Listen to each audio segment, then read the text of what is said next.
Konfirmasi kepada Pak Imam, PKB pasti akan kembali. Mungkinkah akan kembali CLBK dengan Gerindra? Ya, semua kemungkinan bisa terjadi. Semakin bisa kembali, misalnya pada putaran kedua kita balik, semua bisa terjadi. Tapi prinsipnya kita komit terhadap apa yang kita kerjasamakan bersama Pak Nasdem. Baik, oke. Bung Jansen, ya, mana akhirnya Partai Demokrat setelah keluar dari koalisi perubahan? Pertama, tentu kita ucapkan selamat ya. Namanya ada yang sudah kawin begitu, sudah dideklarasikan ya. Walaupun masih bawah tangan, karena kan resminya nanti KUA-nya, KPU-nya baru buka 1,5 bulan lagi kan begitu ya. Selamat kepada Mas Anies dan Caimin begitu. Terima kasih, Bro. Namun dari sudut pandang koalisi perubahan dulu begitu ya. Karena kami kan sudah memutuskan secara resmi melalui forum rapat Majelis Tinggi Partai kemarin keluar dari koalisi perubahan dan mencabut dukungan kepada Mas Anies ya. Sudah confirm ya keluar dari koalisi perubahan ya. Persis. Jadi saya ingin cerita sedikit ke belakang. Namun dari sudut pandang kami begitu, yang dulu masih di koalisi perubahan ya, ini adalah kesepakatan pintu belakang begitulah. Ini backdoor ini, yang jauh dari etika dan proses decision making yang kita jaga dan jalankan selama 1 tahun koalisi perubahan kemarin berjalan begitu. Karena biasanya tuh kalau ada nama baru ya, contohnya ya itu dibahas, digodok dulu di tim 8 yang sudah dibentuk oleh 3 partai. Jadi tidak ada sama sekali. Jadi ini tadi kan Mas Iman juga sudah nyampaikan, termasuk informasi yang kami dapatkan, kemudian kami kirimkan rilisnya begitu beberapa hari lalu juga kan begitu. Jadi tiba-tiba ada perubahan yang sangat fundamental dan mengejutkan begitu. Pada Selasa malam 29 Agustus kemarin di Nasdem Tower secara sepihak begitu ya, Ketua Umum Partai Nasdem Pak Surya Paloh tiba-tiba menetapkan Pak Muhaimin Iskandar sebagai cawapres Mas Anies itu loh, tanpa sepengetahuan Partai Demokrat dan PKS. Dan malam itu juga Mas Anies dipanggil itu untuk menerima keputusan itu. Jadi padahal koalisi ini kan sudah berjalan lama sekali. Jadi ini bukan sekedar soal nama yang dipilih saja, tetapi lebih jauh lagi soal proses sampai lahirnya pilihan itu. Kalau mau dibuka begitu ya, karena kan cerita sejarah penting untuk disampaikan ke publik ya. Mas Anies ini 6-7 kali itu. Dari yang lisan sampai tertulis tanggal 25 Agustus kemarin dalam bentuk surat tuh meminang Mas Ahaye menjadi wakilnya. 6-7 kali ya. Iya. 6, bahkan di tanggal 14 Juni begitu, karena ini soal tempus, ini penting begitu ya. 14 Juni itu ya, Mas Anies itu sudah memilih lagi Mas Ahaye, menyampaikan Mas Ahaye jadi wakil saya lah. Kalau mundur sedikit ke belakang 12 Juni, Mas Anies sampai bawa-bawa ibunya begitu, termasuk guru spiritualnya. Mas, ibu saya, guru spiritual saya menyatakan agar saya segera berpasangan dengan jenengan begitu, selaku cawapres saya. Kalau mundur lagi ke Januari, beliau mengatakan, Mas, mari kita sama-sama menjemput takdir begitu. Jadi, apa kata-kata ini tidak bisa lagi dipegang? Nah, kalau kata-kata tidak bisa dipegang, ada lagi bukti suratnya, tertulisnya begitu. Apa itu juga nggak bisa dipegang. Ini penting untuk publik tahu. Karena kita ini kan mau pilih calon presiden. Tentu seluruh apa yang dia lakukan begitu, ya tindak tanduknya begitu, konsistensinya ketika bicara tuh, ya kalau ada faktanya kita sampaikan. Bung Jansen, jadi sudah keluar dari koalisi perubahan, menutup buku dengan koalisi perubahan dan Anies Baswedan, kemana kemudian Partai Demokrat akan melangkah? Sebagaimana hasil keputusan rapat Majelis Tinggi Partai Demokrat kemarin begitu, kita ini kan baru menyelesaikan dalam tanda kutip ini proses perceraian dengan pasangan kita yang lama toh. Masih tahapannya masih di fase itu. Ya, jadi ini kan masih masa idah nih, masa tiba-tiba kita mau kawin dengan yang lain begitu. Waktunya tadi sudah mulai mepet loh. Tadi Andre menawari itu dia. Kemarin Pak Prabowo juga kan ke CKS ke Pacitan juga itu dia. Kalau Mas Anies itu ketemu Pak SBY 4 kali kan, selagi saya ingat nih itu dia. Diterima dengan baik di Cikeas, diterima dengan baik di Malang, ke Pacitan gitu-gitu. Jadi kalau kembali lagi tadi ini kemana Demokrat, kami belum memutuskan begitu dia. Tetapi tentu seluruh opsi sekarang kan terbuka di atas meja Demokrat. dan itu adalah kembali kewenangan Majelis Bung Tinggi Andre, Partai untuk memutuskan. Gerindra akan merangkul Partai Demokrat? Ya, jadi tadi saya ingin ada yang lupa tadi. Jadi bahwa jelas tadi kami sudah menghormati, yang jelas kami tidak pernah mengkhianati dan meninggalkan kaum seperjuangan. Nah, itu lupa saya sampaikan tadi. Yang kedua, soal Demokrat, tentu kami berharap ya sesuai dengan harapan Pak Prabowo bahwa membangun Indonesia ini harus dilakukan secara bersama-sama dengan semangat gotong royong. Tentu kami berharap seluruh kekuatan politik bisa bergabung bersama Pak Prabowo agar apa? Agar kita bersama-sama membangun Indonesia.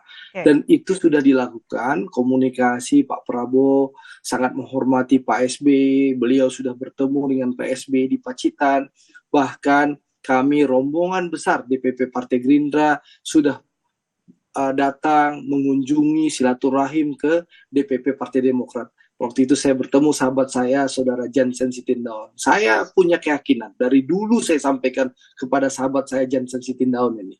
Dari tahun lalu, mungkin Jansen. Jadi menurut Anda Demokrat akan lebih dekat ke Gerindra dibandingkan ke PDI Perjuangan?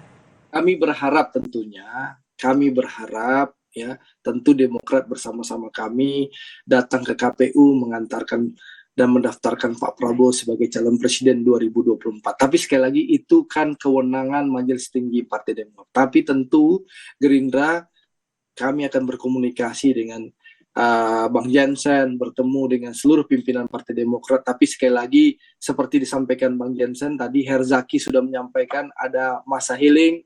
Baik. Kalau Bang Jansen ada menyampaikan masa idah, tentu kita akan hormati.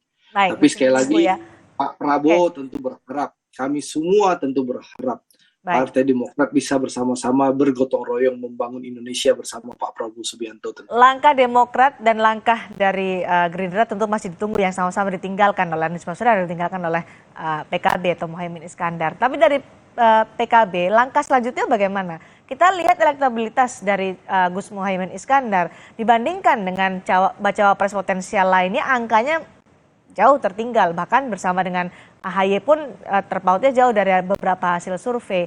Apa yang akan dilakukan oleh PKB untuk Gus Imin ini bisa membantu kemenangan Anies Baswedan di Pilpres nanti dari sisi elektabilitas? Baik, Mbak. Jadi perlu dicatat bahwa pertarungan Pilpres ini pertarungan di Jawa Timur. Karena masing-masing capres itu tidak terlalu dominan di Jawa Timur. Nah, karena itu PKB dan Caimin representasi Jawa Timur, basis konstituennya NU, para kiai juga mendukung. Kami meyakini itulah yang jadi alasan kenapa Pak Surya Paloh memutuskan memilih Gus Muhaimin menjadi cawapres Anies. Nah, karena memang konsolidasi kita di Jawa Timur berjalan sampai sekarang, kemudian event-event besar juga kita bikin. Kita yakin insya Allah pada Pilpres mendatang pasangan Amin ini bisa insya Allah menang pada 2024. Kita juga mendoakan Pak Prabowo dan Pak Ganjar juga segera mendeklarasikan cawapresnya supaya politik kita ini sudah mulai kerja gitu loh. Kalau di akhir nanti kampanye cuma 3 bulan ya, kita pengen permainannya panjang begitu. Dorongan terbesar dari Muhaimin Iskandar untuk Anies Baswedan adalah di Jawa Timur begitu ya, Pak Imam? Ya, pasti. Apakah ini kerugian bagi Gerindra ditinggalkan oleh PKB dan Gus Imin, akan kehilangan atau punya lubang di Jawa Timur, Bung Andre? Ya, kami tentu tidak ingin berspekulasi soal itu ya. Yang jelas kami tetap berjuang meyakinkan seluruh rakyat Indonesia, seluruh wilayah Indonesia dari Sabang sampai Merauke, dari Miangas sampai Pulau Rote, termasuk Jawa Timur, untuk bersama-sama Pak Prabowo untuk mengantarkan Pak Prabowo menjadi Presiden Indonesia tahun 2024. Jadi kami tetap optimis ya, sekali lagi hubungan Pak Prabowo dengan para kiai, para ulama, para habaib sudah dibangun dengan puluhan tahun yang lalu sejak beliau menjadi Jadi tidak khawatir ada lubang yang ditinggalkan oleh Muhaimin Iskandar, terutama di Jawa Timur. Ya tentu harapan kami tentu ya pindahnya PKB tentu tidak akan mengurangi dukungan terhadap Pak Prabowo. Tapi kami masih optimis, insya Allah di saat yang tepat PKB akan kembali bersama Pak Prabowo, insya Allah. Oke, Pak Imam, strategi selanjutnya yang paling dekat apa nih? Ya tentu kita tim gabungan ya, kita bikin tim Pilpres masing-masing perwakilan Pak Anies, Nasdem dan PKB. Kita akan melakukan rapat maraton. PKS nggak diajak, Pak Imam? Welcome, kita welcome terhadap PKS. Semua partai yang ingin Tapi diajak? kita welcome. Iya, diajak. Diundang ya? Iya, diundang. Oke, apa yang akan dibahas oleh 3 partai ini? Ya tentu karena ini sudah definitif ya deklarasinya, ya kita masing-masing buat tim gabungan. Tentu kemenangan Pilpres, kemudian masing-masing partai juga rapat maraton, kemudian memetakan popularitas dan elektabilitas di semua provinsi. Kita bergerak, semua partai juga bergerak. Dalam seminggu ini kita akan maraton rapat dulu untuk memastikan gerakan kita ini solid. Oke, akan rapat maraton. Dari Partai Demokrat kan sekarang masih dalam masa tunggu, masa healing lah, masa idah kalau tadi Bung Jansen bilang. Apa kemudian yang akan dilakukan untuk mencari kawan koalisi? Ada punya syarat tertentu atau akan menawarkan apa Demokrat untuk bisa bergabung dengan koalisi PD Perjuangan atau koalisi Gerindra? Kalau soal koalisi ini begitu, ya kami berkomunikasi sesungguhnya dengan seluruh partai, itu dia. Termasuk ya inilah bukti konsistensi Partai Demokrat, Pak SBY dan Mas AHY ketika kami masih ada di dalam koalisi perubahan mendukung Mas Anies, menolak seluruh godaan itu. Dan setiap pertemuannya kami buat terbuka.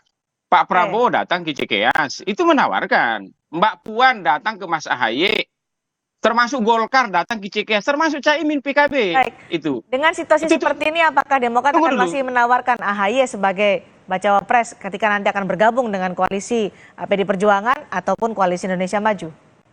Persis, nanti saya masuk ke sana, itu dia.